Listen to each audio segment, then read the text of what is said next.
See on manje. Yes. Okay. Waze komsebenzi i-account. Yes. Alright. Iyasitshela mara ukuthi sinesikhathi singakanani? Yasinikeza ukuthi it's 1 minute of date or what? Yeah, But it's 30 minutes, 1 minute. No, kulungile.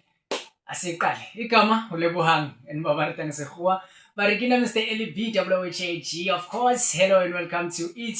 It's another podcast episode installation and ngithena nje asingalidedeli lethuba, and today we are graced by the presence of Mr. Tebogo Magula. Bengine meeting.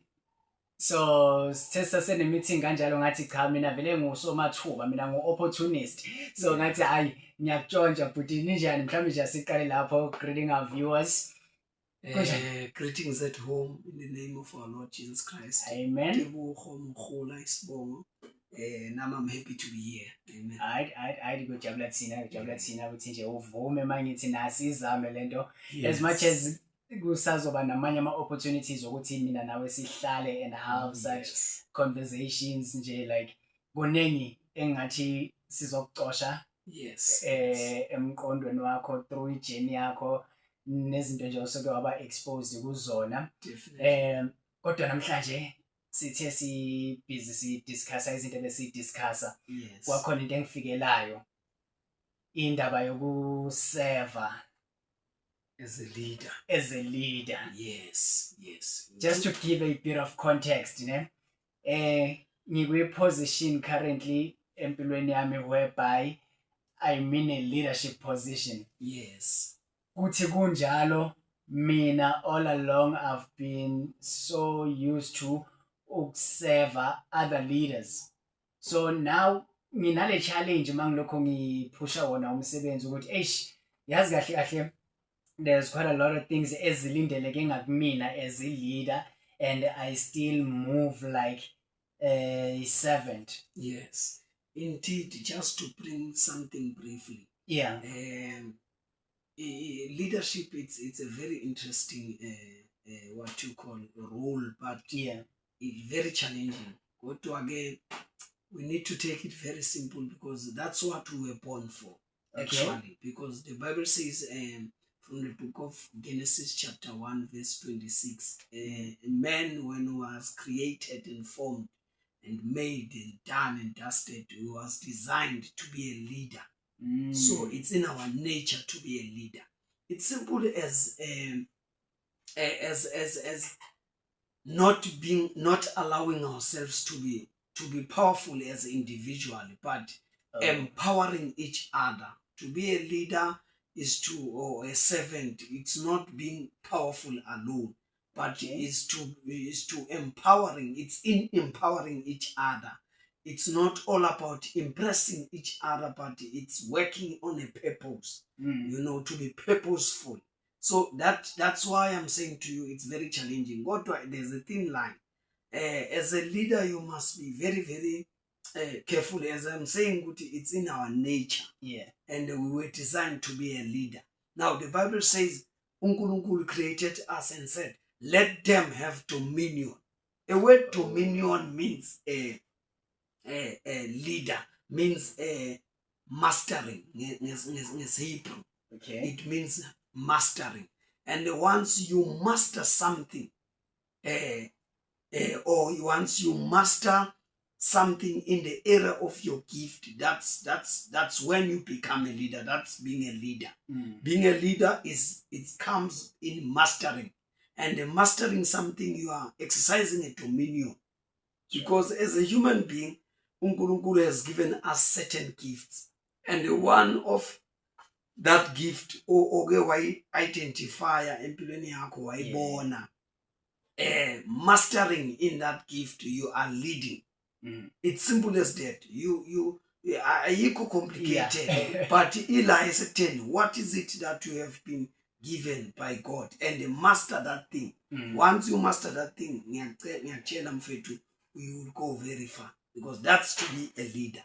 And then ukuseva, it comes out of that, because you are becoming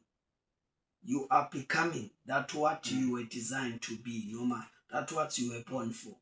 Once you are becoming that, it's in a form of serving. Mawuseva thina siyabona ukuthi you are becoming that what God because iBhayibheli lithi he made us in his own image and in his own likeness. And once you become, there's a likeness or display, which is the moral character of God. Now, when you become when you serve, you are displaying a moral character of God, of which into ayisitalele yona mphathi wami. Iyo into sasibekelwe yona la emhlabeni. In the area of your gift. Yeah, shortly. That's what I can tell you. Yes. Quite powerful, quite mouthful. Yes. Ngikmamele, I'm sure even our viewer at home is like, okay. We getting a whole lot of reference to iBhayibheli. Yes. Mhlambe ke asiye lapho ke. Ubani uTebogo Makgola? Because the way usidilivele yona ngakhona. Yes. Mina iyanginikeza isithombe sokuthi you are grounded, and you are not just grounded but you are grounded endleleni yayo inkolo. Specifically Christianity. Yes. Yona ngipick up hayo because you are referencing Bible. Yes. Ubani uTebogo Makgola? Now, uTebogo Makgola, he's a man of God. He's a child of God. All right. Mthanda kakhulu uNkulunkulu, and then i-leadership yami ngiyibukele kakhulu ngaze ngicabanga umhlabeni lothi bhekani kimi ngingumholi nophiwa amandla. Amen. So my leadership is extracted from the word of God, because I grew up as a church boy, and then I grew up loving God, and then that's when I developed leadership and servanthood, how to serve as a leader, and then it was the moral character, the integrity of being a leader I extracted from the scripture. That's why mostly I refer from the scriptures, because that's when my leadership yakheleke khona. As a human being, we rooted and grounded somewhere. Yes. So ngifunde kakhulu ngoba ngikhulele esontweni, ngikhuliswa ngikhulele efamilini ekholwayo. So ubuholi bami nokuseva kwami ngikufunde lapho. Yebo. Ngaphambi kokuba ngiqhubekele kule point engifuna ukuya kulo, sasimonitor nithi into zethu ziseza kahle indeed. Right. Hey, umpataniso, but sizocrossa lelo bridge egameni lenkosi haya akukho kungenzeki. Yes. La ngifuna ukuthi siye khona, ukhulela kuphi njengoba ukhuliswa ngawo amathuluzi amahle kangaka akwenza this kind of a gentleman ekwenza ukuthi kube lula noma ubani ukuthi afune ukuba seduze kwakho, simply because of how you conduct yourself, your mindset. Like, hey man, olunye uhlobo lwe-magnet. Let us agree. Because as abantu besilisa, siye sibe nokuthi sibe namahloni ngalento yokukholwa. Oh yes. Ngelinye ilanga songena sigxile. Yeah, ukuthi I won't be cool because mina ngizovela njengomKristu, njengoba mina ngizovela njengekholwa, usho ukuthi hayi mina nje angeke ngibe cool ebantwini. But story for another day. Right now engifuna ukukuthola ukuthi uTebogo Makgola uzalelwa kuphi, ukhulela kuphi nendawo? I'm born and bred in Standerton. Okay. And then locally Konjabatini lokushilethu Sakhile location. Yes. So and angangenela isikolo ngapha. Alright. Hlobisa primary school, then ngaya eJandrela senior secondary school, then I did into yami matric yami khona ngahamba ke ngithola ama opportunities. Ngangena kancanyana nje college ngama challenges, ngahamba kancane ngaphusha, sathola ama leadership. Lokho umuntu uyazama nje, uyahasila ngosizo uNkulunkulu ngokuveza ama opportunities, because siyawagrepha. Amen. Masasebancane sebasha, we are ready for anything. We are ready for creating, because I love to invest much in vision. Oh yes. Yeah, than spending time in explaining lot. So explain ezinye zezinto eziningi ukuthi and complaining ukuthi mina ngikhona ukwenza lokho angitholanga lokho. Explaining why things are not action. Papa action. I don't like to explain why izinto zingenzeki. Yenze ngekhona uma ukhona yenza izinto zenzeke. Don't explain. Uma wenza izinto zenzeke, you are investing in whatever God has laid in your heart. Amen. Yes. So in vision you are given to invest kuyo. Yeah. So I'm that guy othandayo uku-invest too much ezintweni ezinjengabo whatever powerful and great vision and opportunities avelayo. Ngabamba ngezandla ezu2 angifundi uku-explain ukuthi why kungenzeka.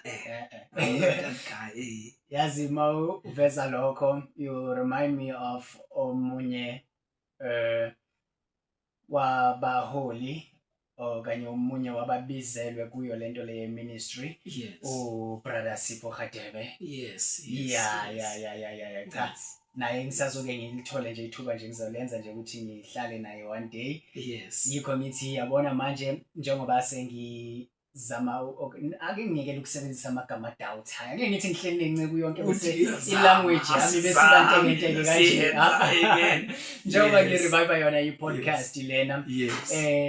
Kunezinto that I need to put in place ezidinga nangempela ukuthi vele i-commitment engiba nayo kulento nangempela iqine. So collecting ama-resources azoyenza ukuthi ngikwazi ukuthi ngibe consistent with this thing. My friend, excellence is the key. Exactly. Yebo bona kwezinye isikhathi baye bathi qala ngalokho onakho, but ekuqaleni ngalokho onakho akungabe ukuthi already usophelela kulokho onakho. Already akube ukuthi vele umqondo stretches entweni yokuthi khona la ngiyakhona, and there's some energy ekumele ngifake. I need to invest in this thing. And iyona into engiyimisele ngokuthi ngiyenze. I'm very much grateful and appreciative ukuthi kube khona abantu abanjengani duze nami abazongiguide going forward. Sithe masivula lenkulumo sayivula ngayo indaba yokuba yi-leader and also nendaba yokuserva.